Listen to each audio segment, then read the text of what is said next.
Hola, ¿cómo estáis? Bienvenidos a mi molesta opinión. Hace ya más de un mes se estrenó por fin la tercera y esperadísima última entrega de la trilogía de Tom Holland de Spider-Man. Una película que, bueno, pues se ha convertido en todo un fenómeno cinematográfico como hacía mucho tiempo no se conocía, pues entre otras cosas porque en esta época de pandemia, pues los estrenos en cines como mucho no pasan de modestos éxitos.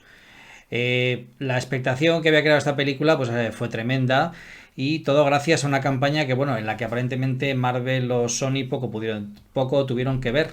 Una campaña mínima basada en unos pocos trailers y sobre todo en ese revuelo que hubo en las redes sociales pleno de rumores, comentarios, expectativas, debates y demás a cargo de los fans. Digamos que los fans somos los que hemos hecho la campaña durante todo este tiempo de la película de Marvel. Esto al menos en la superficie, porque yo no tengo todas conmigo de que no fuera la propia Marvel o Sony quien estuviera detrás de todas esas filtraciones que han estado alimentando pues durante todo este tiempo esta maquinaria de marketing, digamos, popular que se ha generado a lo largo de los meses. Así, pues el primer trailer que se lanzó pues consiguió más de 355 millones de visualizaciones, lo cual es todo un récord. Y bueno, han sido unos meses, por un lado, muy divertidos, en los que pues continuamente en las redes se ha vivido este debate continuo de especulaciones y suposiciones y apuestas en un u otro sentido, sobre todo en base a decidir o elucubrar sobre qué personajes podrían aparecer o no, y también meses un poco cansinos en los que bueno, ha habido que aguantar a todo tipo de energúmenos en las redes sociales, pues que poco menos que te insultaban cuando no te insultaban directamente por no estar de acuerdo con sus puntos de vista. Básicamente todo esto giró pues en base a la supuesta aparición o no en la película de los antiguos Spider-Man encarnados por Tobey Maguire y por Andrew Garfield. Yo personalmente nunca me posicioné, siempre fui muy escéptico respecto a este tipo de historias, pero bueno, tampoco en ningún momento tuve claro si iban a aparecer o no y preferí, digamos, esperar a que se estrenase la película para realmente ya tomar una decisión al respecto. Mantuve la mente abierta, pero bueno, ya digo, fui bastante escéptico respecto a las filtraciones, debo reconocerlo, cuando los hechos han demostrado que prácticamente todas ellas eran ciertas. Lo peor de todo esto es que, bueno, pues las redes sociales no tienen ningún miramiento a la hora de respetar a los demás espectadores y la verdad es que prácticamente desde el minuto uno en Facebook, Twitter, Instagram y demás pues pudimos encontrar respuesta a esa pregunta de si los demás Spider-Man iban a aparecer o no en la película y la verdad es que esto es un poco mosqueante, resulta un poco molesto que nadie tenga respeto por los demás y todo el mundo con ese afán de ser el primero en publicar, no sé para qué, porque realmente nadie gana prácticamente nada con esto, más allá de ese satisfacción ridícula alimentada, pues nos jodieron la película a muchos. Aquí en España se estrenó un jueves, yo no pude ir a verla hasta el sábado, pero la verdad es que desde el martes, como ya había habido pases de prensa y demás en muchos sitios, pues ya tenía claro que realmente Andrew Garfield y Tobey Maguire efectivamente estaban en la película.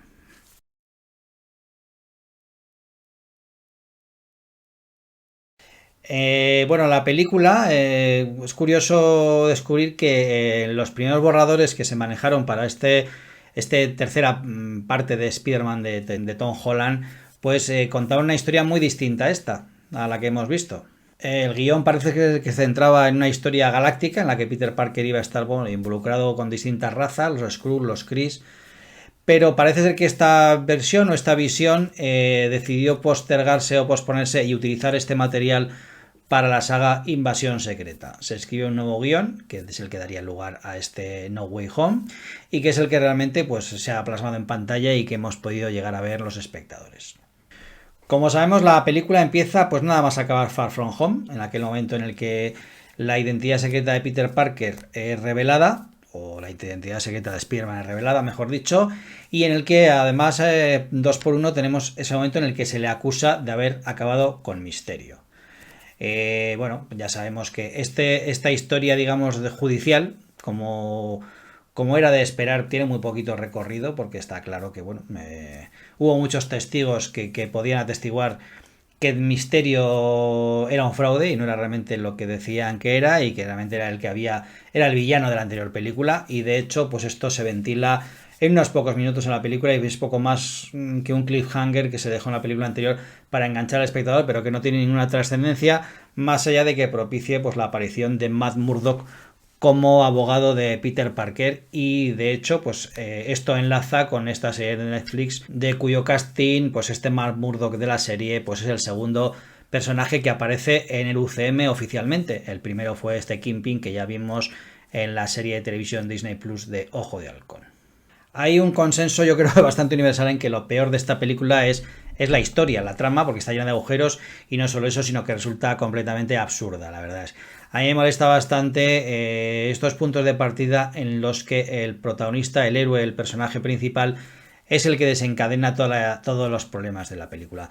Es cierto que, bueno, es inevitable que los superhéroes, pues aunque sea indirectamente, pues digamos, propicien la trama o el conflicto que da lugar a una película o un cómic, como puede ser, pues no sé, la aparición de Zod persiguiendo a Superman, o la aparición de Ultron como personaje que, bueno, ha creado Hank Pym en los cómics o Tony Stark en las películas y que realmente luego se convierte en un problema. Pero estos son, digamos, temas indirectos, pero es que aquí en este caso es Peter Parker el que la lía directamente al pedir al Doctor Extraño que lance un hechizo que le pueda solucionar sus problemas con su identidad secreta revelada. No me gusta que sea un error del protagonista, del héroe, que debería estar para sumar y no para crear problemas.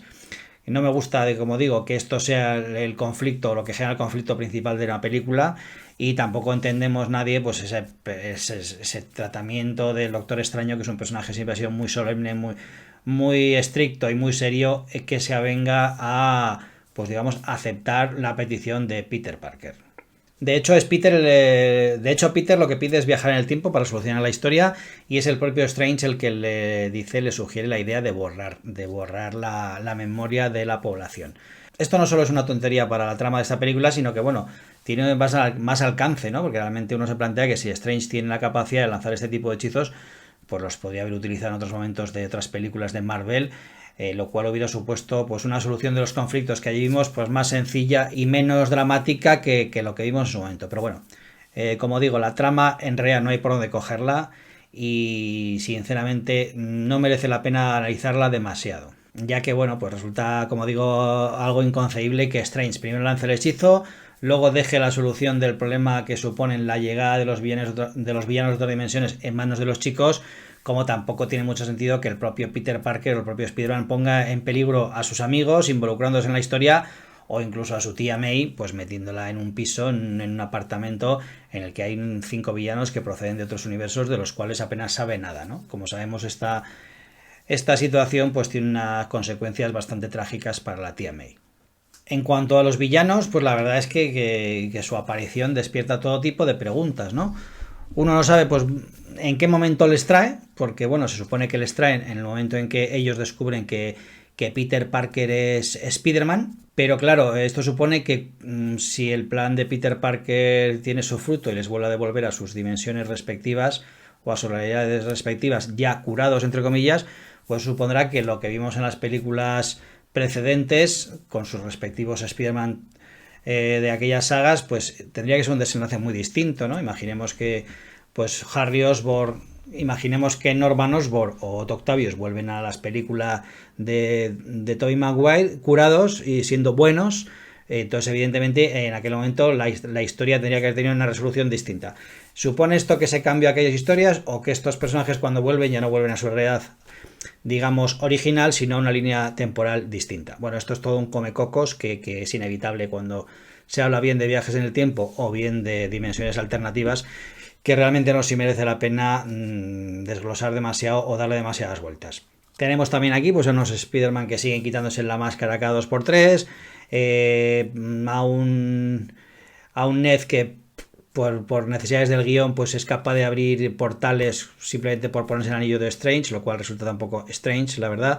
Tampoco se entiende que Osborn sea capaz de aguantar esos puñetazos que le propina Spider-Man cuando es teóricamente mucho más fuerte que él, pese a que el duende tenga los poderes aumentados por el suero de aquel que experimentaron. Uno piensa que Spider-Man es muchísimo más fuerte que él, pero bueno, aquí aguanta una paliza tremenda pese a todo lo que se pueda esperar. También me resulta extraño que, bueno, si Peter Parker o Extraño tiene un cubo que puede devolver a todos los visitantes de otras dimensiones a su mundo original, pues le suponga tanto problema que al final aparezcan X villanos de otros mundos cuando simplemente basta con pulsar ese botón para devolverles como ha hecho con los anteriores. Bueno, como digo, la lista de inconsistencias es interminable y yo creo que realmente no merece la pena amargarse listándolas todas porque sería inacabable y al final, pese a todo esto, la película creo que se disfruta bastante. Aparte de la historia, pues otro plato fuerte, otro pilar de la película son los personajes, ¿no? Por un lado tenemos los villanos, que como digo, se ha hablado muchas veces de que iban a ser los 6 siniestros. Realmente no llegan a ser 6, son solo 5. Nadie habla que sean 5 siniestros ni nada por el estilo, son 5 villanos venidos de otras dimensiones. Y lo primero que uno se plantea realmente, pues, ¿por qué se elige a estos 5? ¿No? Me imagino que por conveniencia, porque encajaba bien y porque les cuadraba para, digamos, hacer este ciclo, este círculo cerrado en el que volvíamos a retomar a aquellos otros Spider-Man o otros Peter Parker. Cuando se nos planteó que iban a aparecer unos cuantos villanos en la película, pues la verdad es que algunos nos temimos bueno, pues que pudiera pasar lo que pasó en aquel Spider-Man 3 de Sam Raimi, en el que el exceso de personajes, pues no tuvo muy buenos resultados. Es cierto que en el UCM tenemos precedentes de películas en las que hay muchísimos más personajes y que se han sido manejados bien, con lo cual, bueno, pues digamos que teníamos por un lado pros y contras que nos podían hacer preocuparnos o no de si esto iba a dar buenos resultados. La película, ¿cómo lo maneja esta, digamos, abundancia de personajes? Pues yo diría que lo maneja a medias. Creo que en algunos casos, algunos personajes los maneja bien, pero otros realmente creo que no los maneja con demasiado éxito, la verdad. Yo, por un lado, les pondría poca pegas al reparto. En general, casi todos los actores que aparecen en la película interpretando a buenos y malos son grandes actores. Y los problemas que podemos tener con los personajes son más bien derivados del guión o de la escritura o del peso que se les ha dado en la película. Hay que recalcar que esta es la primera película de Spider-Man en la que no aparece ningún villano nuevo. Aquí es todo reciclado de películas anteriores. Y bueno, como digo, es curioso que entre los millones de posibilidades de enemigos de Spider-Man que conocen su identidad en todas las dimensiones que pueda haber, pues justo aparezcan aquí 5 que ya conocíamos de películas anteriores. Evidentemente, esto era lo conveniente y lo que se quiso hacer, pero hubiera sido también igual interesante traer algún personaje que no conociésemos de películas anteriores. Luego entre los villanos, pues la verdad es que hay muy distintos niveles de peso, ¿no? Por un lado tenemos a Doctor Octopus con un gran Alfred Molina y a Duende Verde con un estupendo también Willem Dafoe, que bueno, digo estupendo porque a mí Willem Dafoe me parece un actor estupendo siempre, ¿no? Pero también es cierto que aquí he oído muchas alabanzas sobre él como que se come la película y tal, y yo creo que está muy bien, pero vamos, creo que estos elogios son un poco excesivos. Pero bueno, como digo, estos dos serían los villanos de primera línea, luego tenemos a Electro, que está en un término medio, pero luego tenemos también al Hombre de Arena y al Lagarto, que me parece que están absolutamente desaprovechados, haciendo bulto, y que si no hubieran aparecido tampoco hubiera pasado nada más allá del hecho de que, bueno, pues refuerza un poquito esto la vinculación con anteriores sagas del Trepamuros. De hecho, tenemos Hayden Church que no apareció por el rodaje y se utilizaron algunas escenas de películas anteriores y eso es la razón de que aparezca la mayor parte del tiempo como Hombre de Arena, convertido en arena con un CGI bastante malo desde mi punto de vista, por cierto. Y lo mismo pasó con el caso del Lagarto, ¿no? Rhys Ifans tampoco rodó escenas para la película y se retomaron algunos planos de películas anteriores, por eso también aparece como Lagarto la mayor parte del tiempo, pero como digo, son personajes que más allá de hacer bulto tienen poco interés y que si no hubieran estado en la película pues tampoco hubiera pasado nada desde mi punto de vista y creo que hubiera sido incluso mejor. Creo que es mejor utilizar bien los personajes que tienes aunque sea menos que meter gente a cascoporro pues simplemente por hacer bulto. En el bando de los buenos pues lógicamente hay que mencionar a Tía May que bueno pues que aquí muere después de ese gran momento en el que suelta esa famosa frase del poder y la responsabilidad, frase que bueno, ya se ha convertido en canon de Spider-Man desde la primera película de Raimi, pero que en los cómics jamás pronunció el tío Ben, ni desde luego la tía May. Fue un tema de, esto lo comentaba el narrador de uno de los cómics en una de las primeras aventuras de Spider-Man. Pero bueno, la tía May, como digo, un gran final, un gran momento, y pues bueno, se despide Marisa Tomei de la saga con todos los honores y por todo lo alto. Me decepcionó un poco J.K. Simmons en su papel de Jonah Jameson. Desde luego a mí en las películas de Garfield me parecía de lo mejor, me parecía un tío divertidísimo y sus momentos eran de los mejores de las películas, pero aquí, bueno, creo que es un personaje un poquito menos, más desdibujado y mucho más estandarizado y que desde luego no tiene el gancho que tenía aquel. Ya hemos comentado la presencia de Matt Murdock, de Charlie Cox, que aparece poquito, pero bueno. Yo creo que como casi todos guardamos muy buen recuerdo de la serie de Daredevil de Netflix. Creo que es de lo mejor que se ha hecho en Marvel fuera, dentro del UCM, ya ahora dentro, pero en aquel momento fuera, y creo que fue una gran serie que demostró hasta qué punto este personaje podía tener cabida y podía dar un producto de calidad. La verdad es que me gustaría que ahora con la deriva que ha tomado este Spider-Man, pues viéramos una historia en que apareciesen los dos juntos, por lo menos parte del metraje, una historia urbana y más acorde, pues digamos, con el universo que ha manejado siempre Daredevil y el que ha manejado mucho tiempo también Spider-Man. Y esta aparición de Daredevil pues conlleva que las series de Netflix, entiendo, ahora son canon del UCM. Y es que esta película, con esta incorporación, ha añadido al universo del UCM muchos personajes e incluso películas, ya que ahora todas las películas de Spider-Man anteriores, sean las de Garfield o sean las de Maguire, son parte del canon. Y también lo es Venom, que sabemos que aparece en la película, aunque sea en una escena postcrédito. Esas dos películas de Venom de Sony también serían canon. Y bueno, veremos a ver si el futuro Morbius y demás pues también están vinculados a estos personajes. Y queda, por supuesto, en cuanto a personajes, hablar de los Spider-Man, ¿no? La mayor parte de los fans compartían ese sueño húmedo de que apareciesen en esta película por los Spider-Man de otras sagas, ¿no? Hablo lógicamente de Maguire y de Garfield. Yo personalmente, bueno, no necesitaba que apareciesen, siempre dije que si aparecían y estaban bien utilizados, pues estupendo, pero que tampoco les echaba de menos. Es cierto que ha habido que leer y escuchar muchas tonterías en estos meses de gente que decía que, bueno, que la película, si llegaba a triunfar, sería porque apareciesen estos dos y que si no aparecían, pues iba a ser un fracaso. Parece que la gente olvidaba que las anteriores películas de Holland, sin estos dos a otros Spider-Man, habían funcionado estupendamente bien y que no necesitaban para nada que apareciesen. Evidentemente, son un añadido, lógicamente, y como digo, si están bien utilizados, fenomenal, pero ya personalmente me daba igual que apareciesen o que no, lo único que quería es que la película fuera una buena película. Pues bien, en cuanto a Holland, creo que está estupendo, a mí siempre me ha parecido un gran actor, siempre me ha gustado como Peter Parker, me parece que lo hace muy bien. Y aquí creo que en esta película está incluso mejor que en las anteriores. Creo que evidentemente el arco dramático o la variedad de registros que tiene esta película o que tiene que desarrollar en esta película son mayores. Esta es una película que tiene momentos divertidos porque tiene humor como las anteriores, quizá menos, pero hay momentos de humor, pero también tiene momentos mucho más dramáticos que lo que hayamos visto en sus anteriores películas como Spider-Man. Entonces creo que aquí demuestra que es un gran actor, está estupendo y creo que no necesita a nadie para ser pues un Spider-Man y un Peter Parker fantásticos.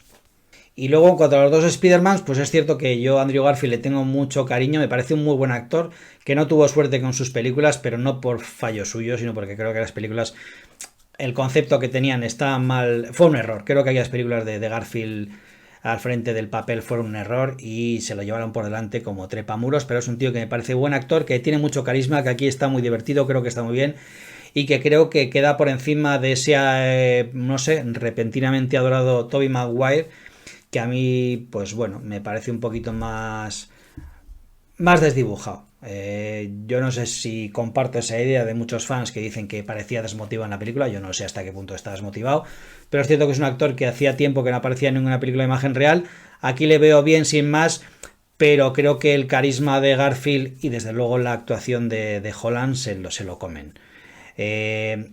De hecho, me parece que esta esperadísima aparición de los Spider-Man de otros universos, pues creo que está muy desaprovechada. A mí me parece que el momento en el que aparecen podría haber sido muchísimo mejor explotado, podría haber sido un momentazo épico al nivel de aquel en el momento de los portales de Endgame, y creo que por mucho que haya gente que lo compare e incluso diga que es mejor que aquello, creo que el momento de Endgame en cuanto a narrativa, construcción, preparación del momento, guión, dirección, épica, emoción, está muchísimo por encima de estos momentos de aparición de los otros Spider-Man.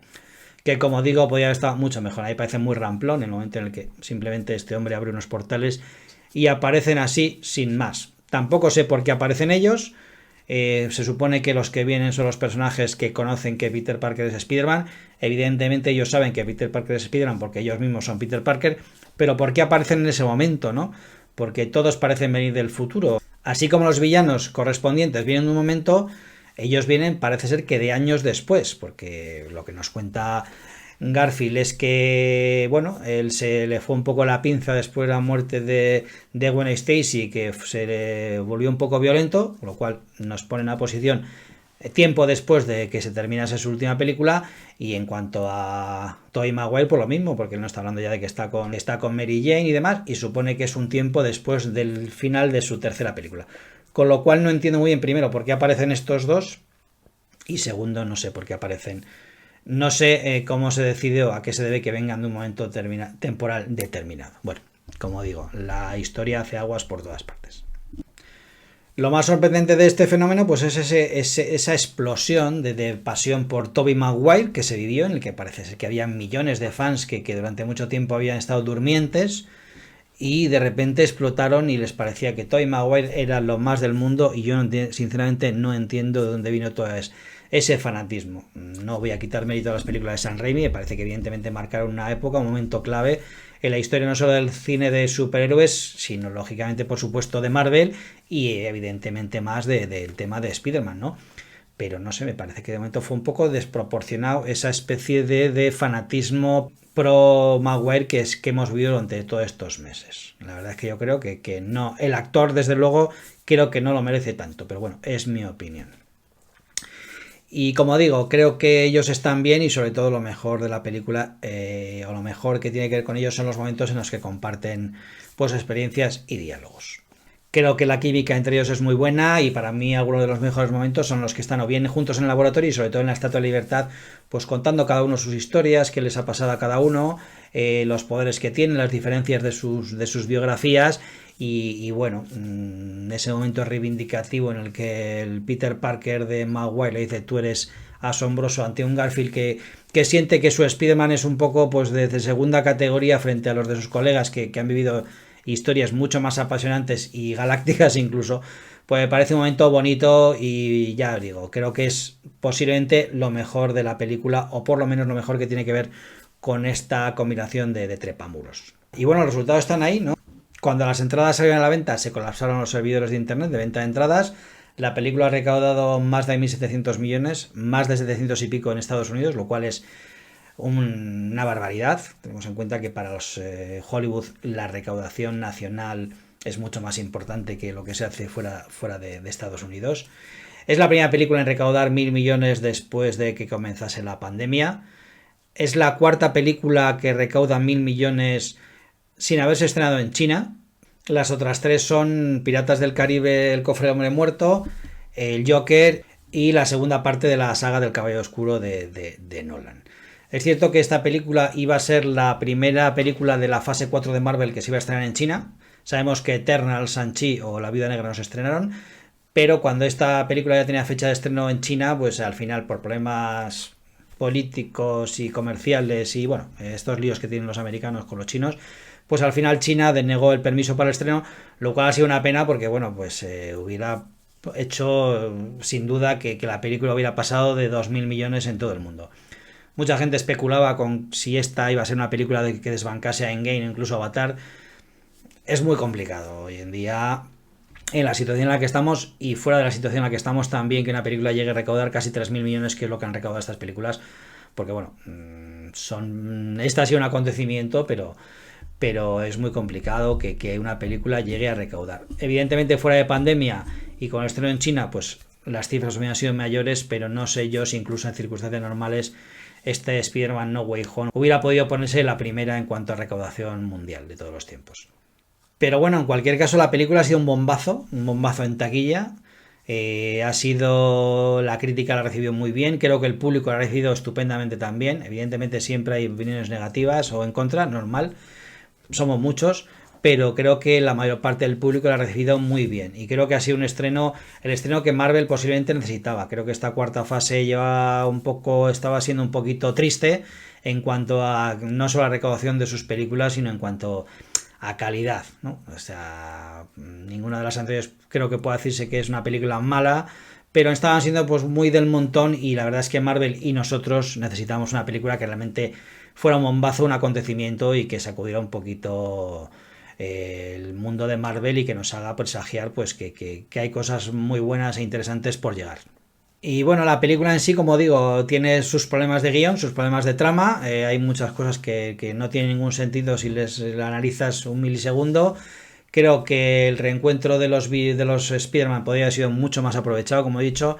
La acción, bueno, creo que tampoco es todo lo brillante que se podía esperar. Creo que no está todo lo bien rodada que podía haber estado. Y bueno, aunque hay gente que quiere establecer rankings de las películas de Spider-Man, incluso dentro de esta película, dentro del universo Marvel, para mí desde luego no es la mejor. Sí, quizá una de las 2 o 3 mejores de Spider-Man, pero desde luego no es ni desde luego para mí la mejor de Spider-Man, ni tampoco ni de lejos la mejor del universo Marvel, del UCM. Pero rankings aparte, creo que es una película muy disfrutable, con todos sus problemas, muy entretenida, y que sobre todo, por lo menos para mí, tiene de positivo más que lo que nos muestra el punto de partida en el que deja al trepamuros.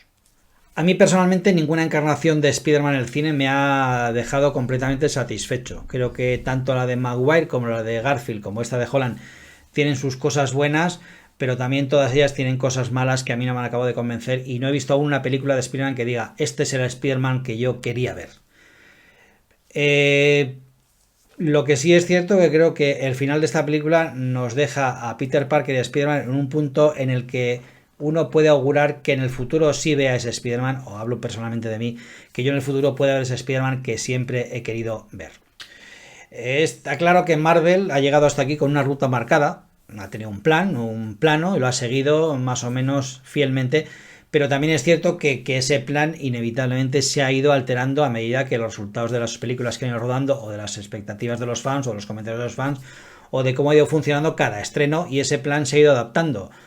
Porque mi pregunta es, cuando empezó Marvel su asociación con Sony para llevar a la pantalla en Spider-Man en Homecoming, ¿era esto lo que tenía pensado? O sea, quiero decir, ¿este recorrido de Spider-Man para acabar donde estamos ahora es lo que tenía planeado? Yo personalmente creo que no. Creo que esto ha llegado porque Marvel, que me parece que hace muy bien y es muy inteligente, está bastante atenta a lo que los fans comentan, y me parece que esta última película de alguna forma resetea el personaje para dejarlo en un punto en el que elimina muchos de los factores negativos que muchos habíamos comentado, ¿no? A mí personalmente no me gustaba este infantilismo o esta ligereza de las historias de Spider-Man, que parecían pues películas de instituto. No me gustaba nada ese traje súper tecnológico fruto de Industrias Stark. Creo que eso le quita mucha esencia al Spider-Man tradicional, que es el que yo quiero ver. Me parecía que había demasiada presencia de otros personajes. Realmente las películas de Spider-Man, ya no, más que un Spider-Man, parecían un team-up. Esta colección en la que Spider-Man siempre compartía cabecera o aventura con otro personaje de Marvel. Es cierto que Spider-Man y los cómics últimamente tampoco es ese Spider-Man solitario que era en sus primeros años. Es un personaje que ahora pues pertenece a los Vengadores, o los nuevos Vengadores, ya trabaja más en equipo.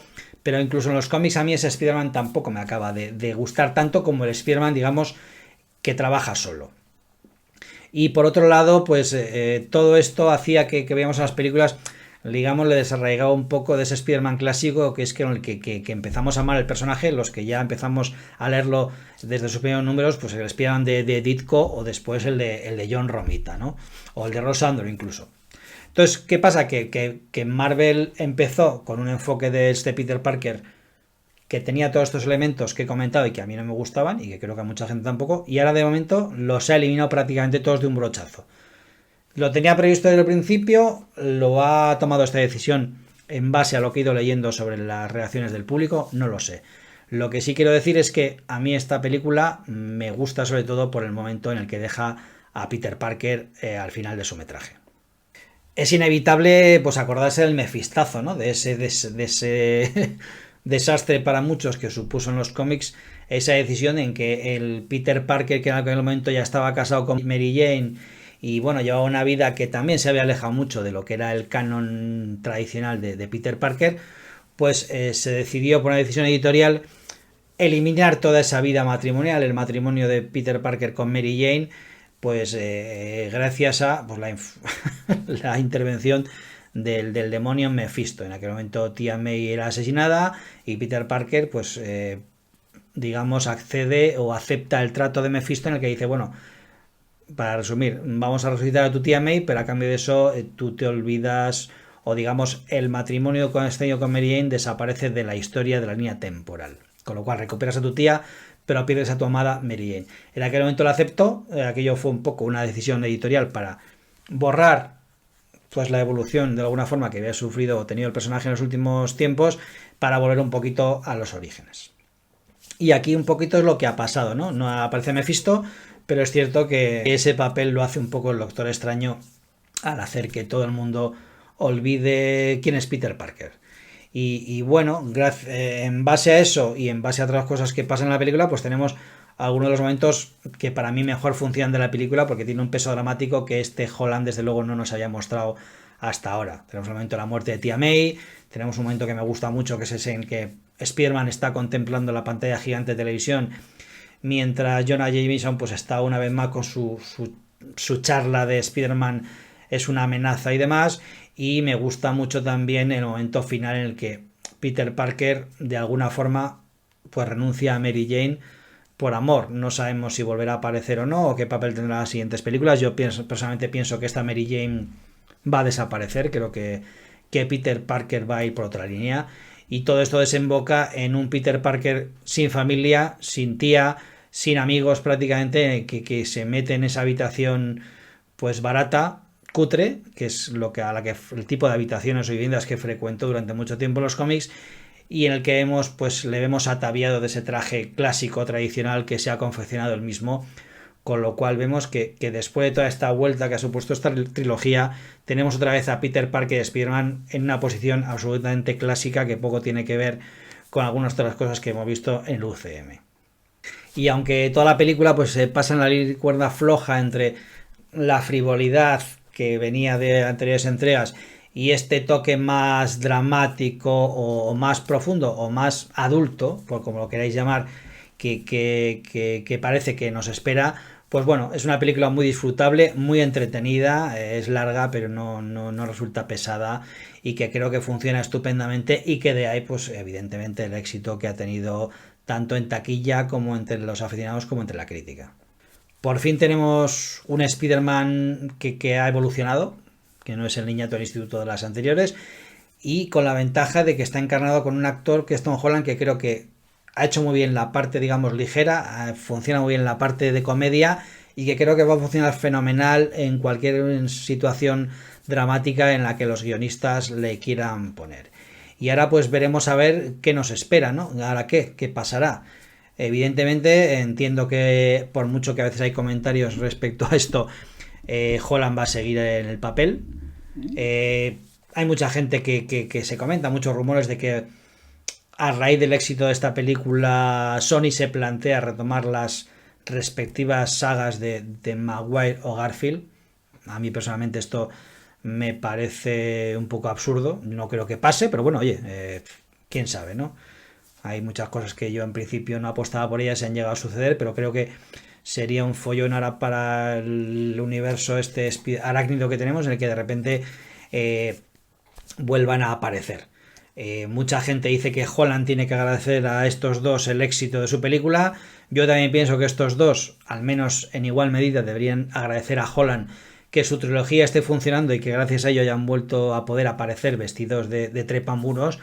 Pero ellos ya tuvieron sus oportunidades. La saga de Garfield no funcionó. La de Maguire, pues sí, pero al final se fue al garete y se canceló, por decirlo de alguna manera. Entonces, no sé si tiene mucho sentido pretender o suponer, o que realmente llegue a pasar, que estas sagas tengan ahora mismo continuidad. Pero en cualquier caso, lo veremos. Yo lo que sí que quiero es continuar con este Spider-Man clásico, ahora sí que parece que tenemos. Agradecer o alegrarme de que esto ha sido un éxito, un bombazo y un fenómeno cinematográfico como hace mucho que no tenemos.